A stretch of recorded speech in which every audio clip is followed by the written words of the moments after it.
Let's talk about landmark preservation. It's hugely important. Landmark preservation makes New York feel like New York. I recently went to a fundraiser for an organization that a friend of mine started called the LGBTQ Historic Sites.org. This organization designates important places where important LGBTQ history took place in New York City.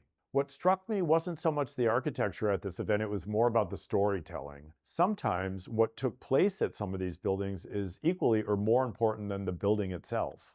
Take the Stonewall Inn, for example. That's a hugely important LGBTQ site where obviously a huge civil rights event took place, but the building itself is not that fantastic. It's a little unremarkable. However, if it was torn down, it would destroy our collective memory of that important event, and it would impact the history and the importance of what took place there. At the same time, I'm not anti-development. For example, there was another nightclub that I used to attend quite frequently in my 20s and 30s called the Roxy on far west 18th Street, which was torn down to make way for a brand new luxury condo development called the Lantern House, which is now up and running and sold out. And if you ever drive along the West Side Highway or near that area on the west side and the High Line, you can see the globe windows that look like lanterns, which is very interesting and significant architecturally. So was I sad to see the Roxy go? Not really. Was I happy to see a brand new, beautiful development that contributed to the whole High Line West Chelsea area? You betcha.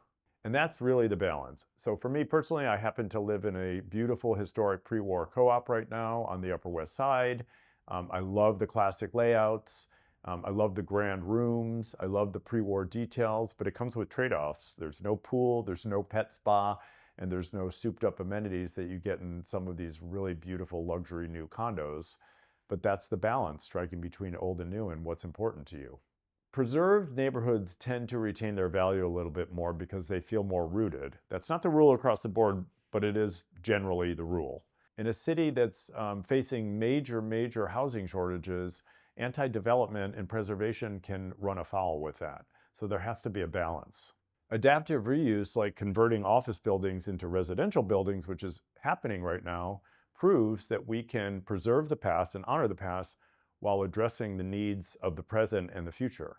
New York's magic has always been about its ability to evolve without erasing itself, and that balance is worth protecting.